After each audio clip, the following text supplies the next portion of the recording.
So now let us continue with single intention with Gongchik. Again, I know many of you don't have this book, this text. So I'm going to read out loud and you can try to listen.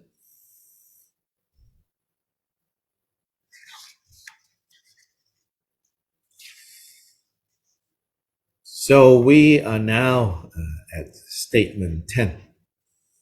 Statement 10 says, by keeping one vow, one will attain the result of nirvana. So by keeping even just one vow, one will attain the result of nirvana. So this is very, kind of, to say, provocative statement, very dramatic statement. It sounds as if, Gyalpa Rinpoche, Jigten Sumgön, founder of Drigun Kagyu, is saying, oh, you just need to keep one vow, and then you will attain nirvana. I mean, that is not literally what it means. Anyway, this can also be translated that one attains nirvana as the result of guarding a single vow.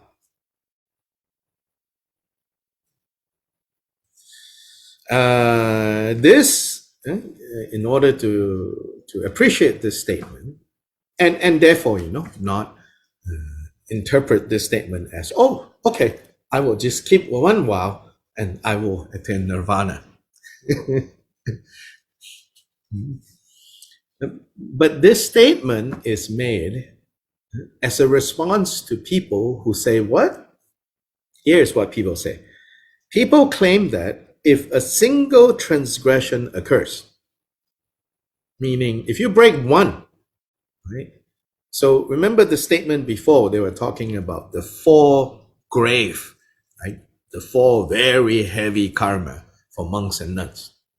For monks and nuns, if they, after becoming monks and nuns, taking the vows, they engage in sexual intercourse, that's a very grave, that's very serious damage to their vow.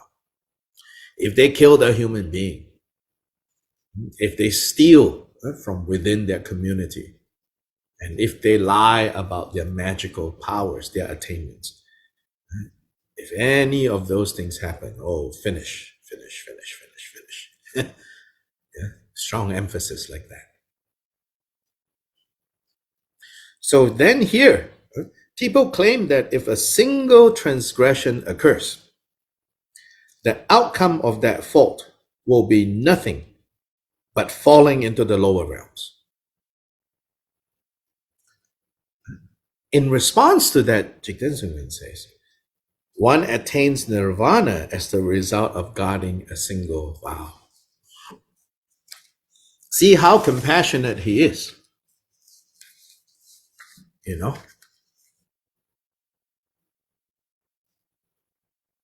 Yeah, he's always looking, trying to help us look at the bright side, so to say.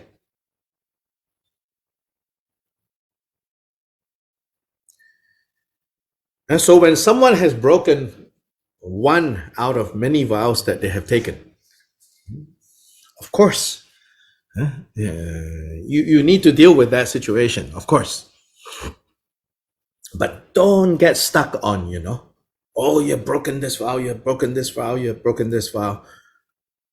Because if you unskillfully get stuck on that, or yourself even, if you, not just about, like other people,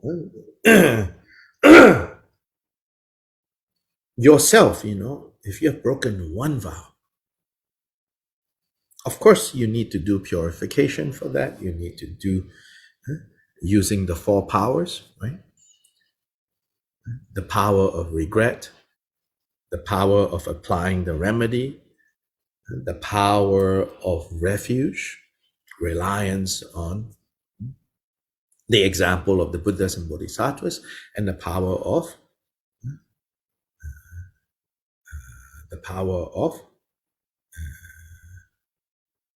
making the resolution never to repeat this again.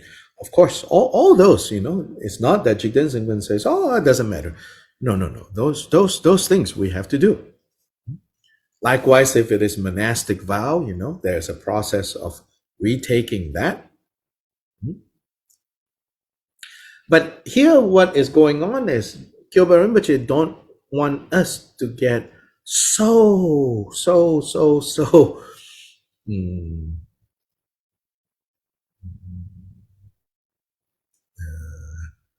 weighted down, so burdened down by the loss of one vow that we forget that, whoa, I still have all these other vows.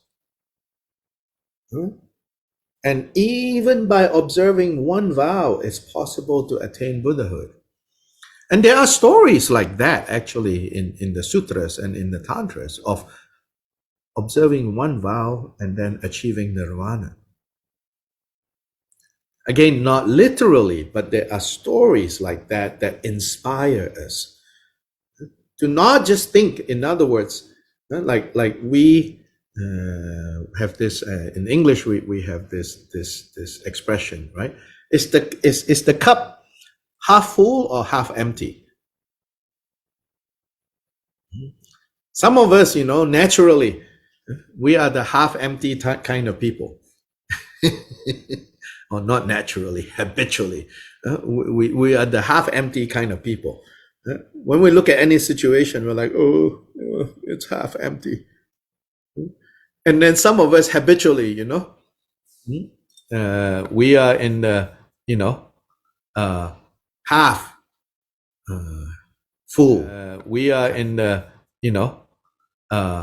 half full kind.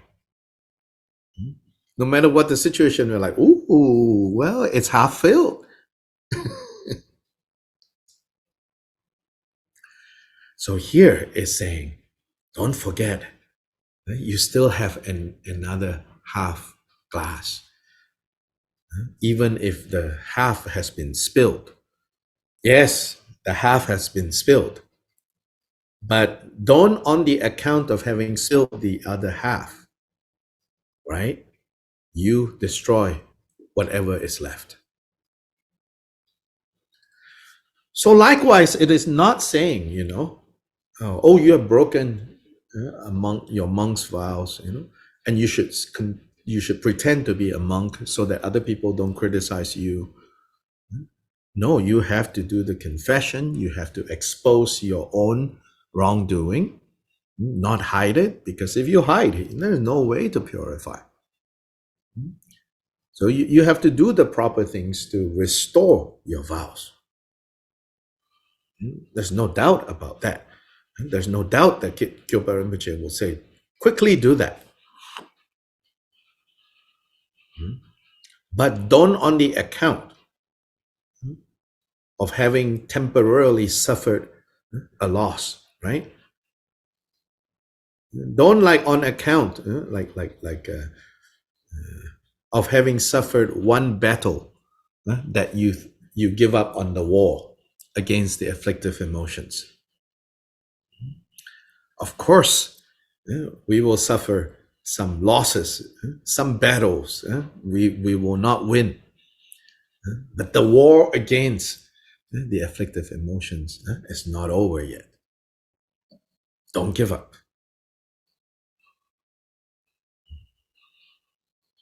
So this is what it is saying, None of these Vajra statements are to be taken in a dogmatic, in a kind of stubborn way, to the exclusion of other statements. You'll always be able to see the big picture and then the specifics in this. So a Dharma friend that has recently been listening to these also found other places where it says, if you're broken your monk's vows, it's better that you go back to being a lay person. So, in those cases, when those statements are made, it's to emphasize, of course, the preciousness of these vows. Don't give the Buddha a bad name. Don't give the Sangha community a bad name. Yeah. So we also need to have that attitude. Don't embarrass. Don't damage the good name, and don't damage the good reputation of the monastic community, of the Buddha's tradition. So that's important, yes. But don't get carried away by that. As I say, sometimes we take this kind of like self-righteous position, either in judging others or even judging ourselves.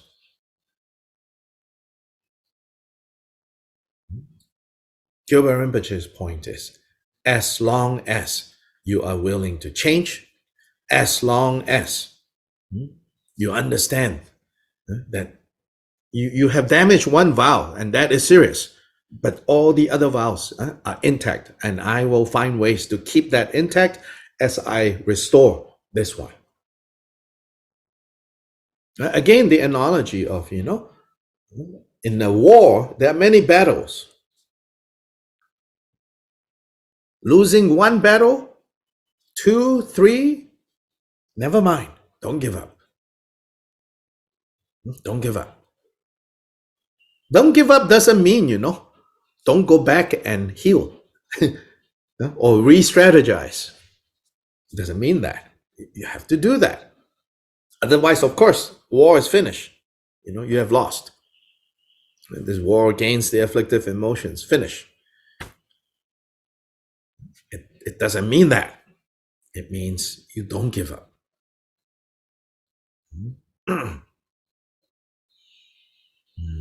In the Bodhisattva vow, it says, those who are kings, those who are in power, if they forcibly remove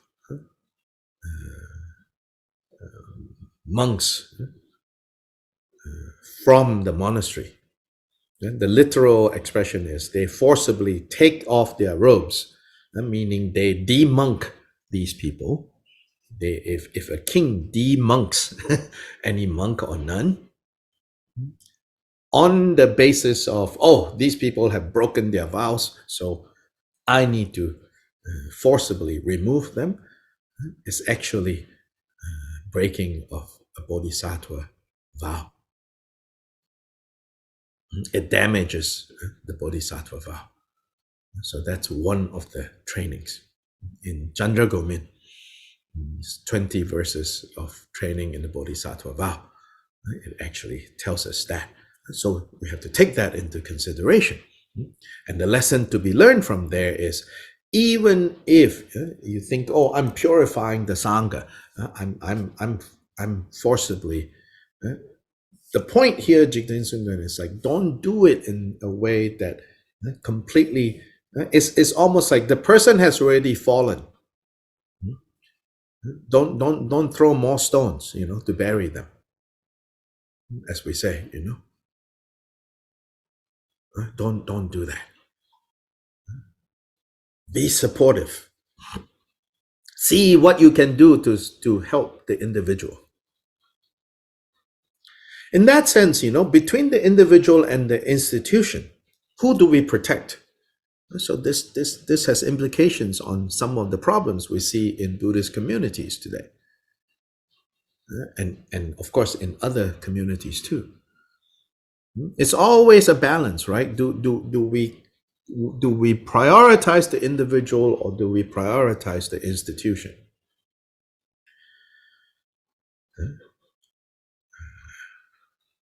Now, when we prioritize the institution, we sometimes can end up doing very harmful, hurtful things to individuals.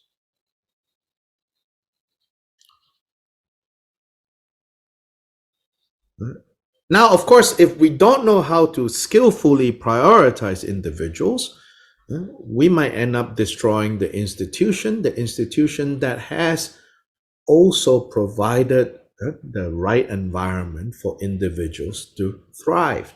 So it's not one or the other. We have to balance these two. No easy formula. Oh, 72.1% of this, 1 point whatever percent of that is the perfect mix. There's no easy formula. But those of us now, involved in Buddhist institutions, in communities, right?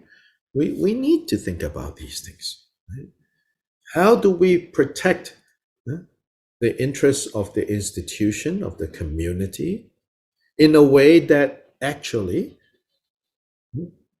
encourages the growth and the wellness of the individuals? And how do we care for the individuals in such a way that lead to healthy institution and community? No easy answer to that. We just have to try. But we try based on these types of teachings, these types of statements telling us. So again, this statement is not to be misunderstood as, Jigten Simgan saying, oh, just keep one vow, you'll be fine. This statement is said in the context of, maybe his disciples, criticizing others. Oh, you've broken that vow. You're going to the lower realms. You're going to burn in the lower realms. You're going to be born as a hungry ghost. You're going to be born as a hell being. You're going to be born as an animal. On and on and on. Jesus even says, but keeping one vow can become the cause for attaining nirvana.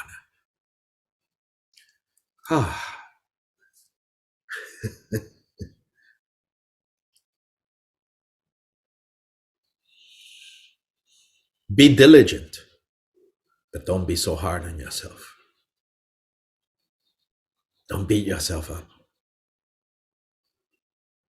If you know how to be kind to yourself in a skillful way, then you know how to be kind to others. Often when we're not kind to others, it's because we don't know how to be kind to ourselves. Often when we are unforgiving towards others, it's because on some level, on a deep level, we are not forgiving towards ourselves. Then when we are not forgiving towards ourselves, when we are harsh towards ourselves on a deep level, then on a superficial level, we do what we call egotistical things to protect ourselves. That's the funny part. What we normally call egotistical behavior is not really coming from a place of true, genuine self-care. It's not. It's coming from a place where we judge ourselves, we are harsh on ourselves, we are unforgiving from ourselves. And then out of that, then having kind of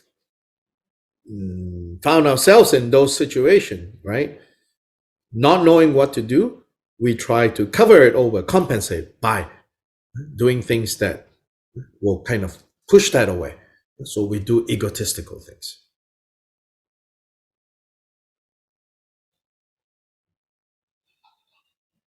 We harm others. We take advantage of others to compensate for us not liking ourselves, us not being kind to ourselves, us not being accepting of our situation. Then we try to compensate by taking from others.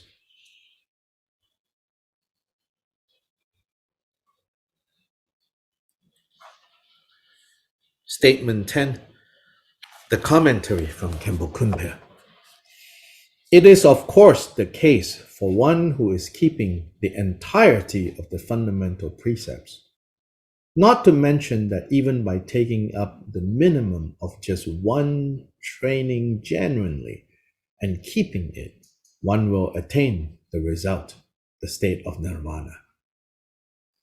So Khenpo Kunpal wants to very clearly say, oh, of course, if you keep the entirety of the fundamental precepts, you will attain nirvana. But here, even just at the minimum of taking one and training sincerely in the one vow, if you go in that direction, eventually you will attain the state of nirvana. Moreover, even by wearing saffron color robes and generating the perception of the Exalted One as the teacher, or by generating respect for him, one will attain awakening. And so here, even just wearing those robes, not wearing those robes to go deceive other people. This is not talking about, oh, there's virtue in that. But this is saying, even if you have not taken the monk's vows,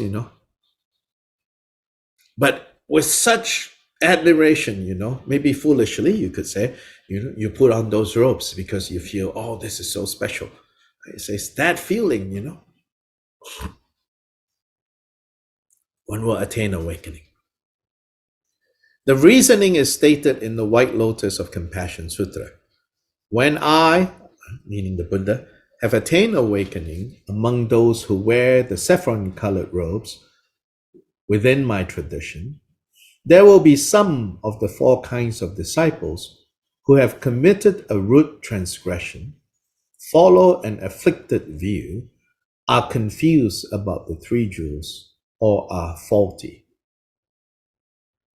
If I were to abandon those sentient beings who merely for one moment generate the perception of me as the teacher or generate respect, if I were to abandon as much as a single sentient being and not prophesize its non-returning to samsara by way of the three vehicles, then I would be deceiving all the exalted Buddhas. And may I then not become a Buddha. So what this quote is saying is in the Lotus Sutra, the Buddha says, this is one of the vows of Buddha Shakyamuni. He says that I will never give up on any sentient beings, even if they have done something to damage my sangha, my reputation. If they genuinely give rise to just one moment of admiration for the Buddha, for me, and not me in the ego sense, but what I have achieved. But even if they, for one moment, they generate the feeling of respect and admiration. Because the feeling of respect and admiration for a Buddha is the feeling of recognizing that, oh, those virtues, those qualities are good. And that's already the beginning of wanting to become a Buddha. So the very bare seeds of bodhicitta has already arisen. And the Buddha says, and if I abandon them, because they have done something wrong, then, I may I not become a Buddha. Khenpo Kunpal goes on to give this very, very famous example. Jigten Samgon heard about a disciplined and learned, fully ordained monk who had later disrobed and said to his wife, "Since among the 253 vows, I now have nothing else than the vow of receiving alms, I must keep this one. And so you should give me food."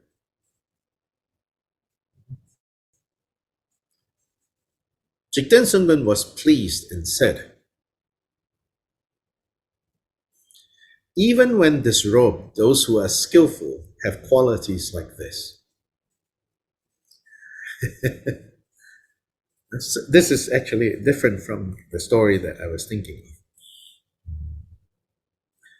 So here, right, that means, among one of his disciples, was a very good monk and disciplined. But later, we don't know the reason he disrobed. Right? And then he said to his wife, he disrobed and got married. He says, I'm finished, all the vows. But this one vow, of receiving alms, that means not taking control of my own food, eat whatever I like, eat whenever I like. I would like to keep that vow. So you put whatever you think I should eat in my bowl, and I will eat that.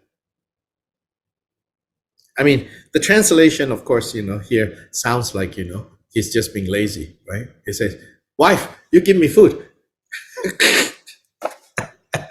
That's not the meaning here. Yeah. The meaning here is like he says, I will, all the other vows it's gone, finished. But this one I will try to keep, even though I'm no longer a monk now. So when Jigten heard this, he was pleased and he said, even when he has left, if even when they have left, if they are skillful, they can keep those things that they have learned. And how wonderful, he says. So why not cherish this precious training? Thus Jigten instructed.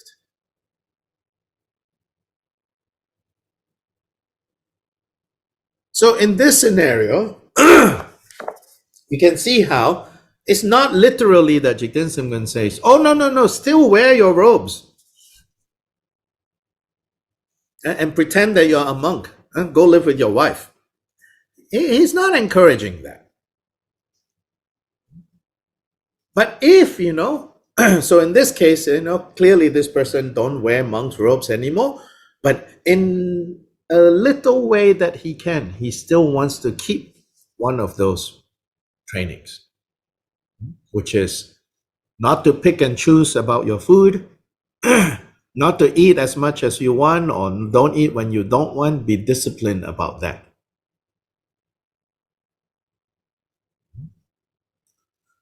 So let's say in another scenario, right?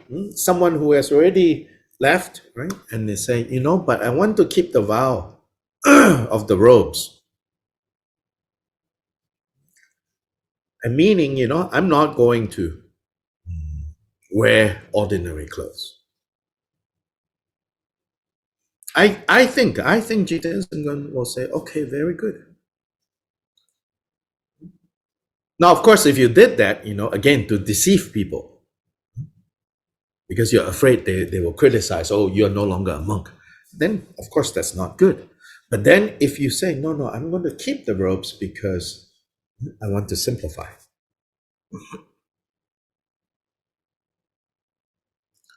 Now I think, maybe better not to keep the robes, but to take the principle of the robes. Even you're no longer a monk, or nun.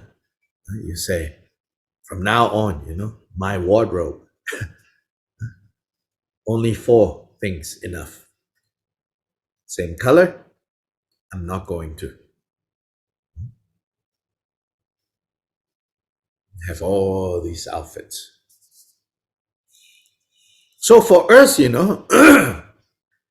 we've never taken, let's say, the monk's vows or nun's vows. What does that mean? We can still learn from the monastic vows. Simplify, simplify, simplify. To whatever degree we can, without forcing too much. Don't force too much, especially if you're at the beginning. And don't get too excited. Oh, I'm going to do this, do this, do this. Then it might just be ego wanting to dress up nicer. Be careful also not to do that. So anyway, so this is statement 10 of chapter 3. Tomorrow we won't have class. It's a tradition to greet elders and teachers, I suppose. Happy New Year. So some friends, Dharma friends in Malaysia, have requested a session where they will do virtual New Year greetings for me, I suppose. So I said, okay, we can do it. And I will watch them enjoy their New Year.